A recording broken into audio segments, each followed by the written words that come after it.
Home buying and making offers and how to predict whether a home will go over asking price. I have a simple three-step system that I've kind of developed through experience on helping buyers submit offers. And one of the questions I get most of the time from buyers is, how do I know if this house is actually going to sell for the asking price?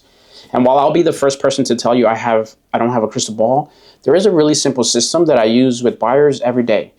I look at mainly three things when considering an offer: price, condition, and location. Now, of course, there are dozens of factors that can affect what a home sells for, but if you're touring homes on Long Island, that be Suffolk or Nassau County, and you want a quick way to estimate whether you're walking into a multiple offer situation, these are the three things I pay the most attention to.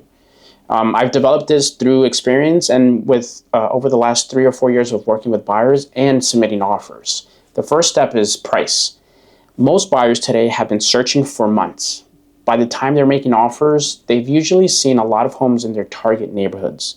They know what a 3-bedroom colonial typically sells for. They know what a renovated ranch looks like. They know when something also feels overpriced. And they definitely know when a house looks too good to be true. When a property hits the market at a price that seems unusually attractive compared to similar homes, that's often a sign that the seller and their agent is trying to create a lot of activity and attract multiple offers. The buyers, they know it. I've been with buyers and we know when a home and there's a line out the door and people want to get in to see it. The agents know it, and everybody sees that level of activity on websites with views and saves. And that's usually where the competition starts. The second factor is condition, and that changes everything. The second factor is important because the condition and the price usually work hand in hand. Think about it this way. If a home is fully renovated, freshly painted, has updated kitchens and bathrooms, newer flooring, newer roof, newer mechanicals, and clearly looks move-in ready, buyers are naturally willing to pay more for that level of condition because inflation has been pretty high lately and they don't want to run the risk of having to pay more for that labor and material. Now combine that with move-in ready condition and an aggressive asking price, and that's when things can get really competitive for specific homes. What I often tell buyers in these situations is you'll usually see groups of buyers making offers at different levels. And this is to understand their competition. You'll have a bunch of buyers offering at asking price, probably 50% of offers.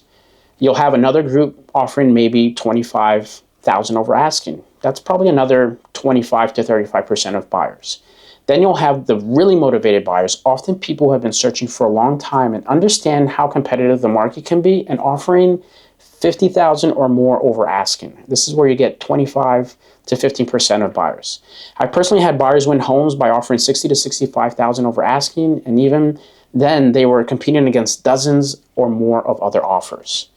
Now, that doesn't mean every house will sell that way, but if the price feels aggressive and the condition is excellent, you should at least be prepared for a competitive situation. Now, there are other unique circumstances like neighborhood that can cause people to overbid. That's why I always recommend having a strong down payment, solid financial documentation, and a reputable local lender. When sellers are comparing similar offers, those details can absolutely make a difference. Now, the last factor is location and how it impacts today's market. Location is important, and why? Because it naturally attracts more buyer demand than other locations. For example, buyers often place a premium on convenience factors like commuting options, proximity to major shopping areas, downtown districts, parks, beaches, and other amenities that fit their lifestyle. Now, some buyers also specifically target certain school districts based on their own personal preferences, which can increase demand in those areas as well. Now, when you combine a great location, excellent condition, and an aggressive asking price, that's usually the recipe for a multiple offer situation. And this is where I try to help buyers understand that very quickly.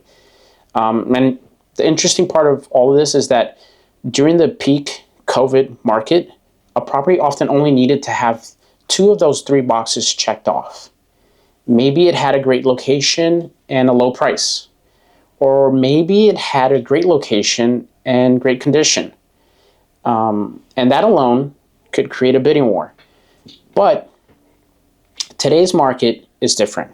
And this is where the encouraging part of this video comes in. Buyers are becoming more selective. Interest rates have added pressure to affordability, and I can see that in the buyers I work with and their concerns. As a result, many of the strongest multiple offer situations now happen when all three factors line up together: price, condition, and location. So a simple takeaway here, if you're shopping with other agents or look to want to work with me, potentially the next time you're touring a home, ask yourself, is it priced aggressively? Is the condition great? Is it in a location that attracts strong buyer demand? Right? If the answer is yes to all three, there's a very good chance you'll be competing with other buyers, and you should be prepared for offers that may go well above the asking price. Now, one of the things I do really well is to work well with other agents and try to get that information and insight for you to help better assist a potential offer. But of course, every property is different and every market can change over time. This is simply a rule of thumb based on what we're seeing here on the Long Island market during the summer of 2026. If you're not sure where a particular property might fall, reach out to me and I'd be happy to help you evaluate it before you make an offer.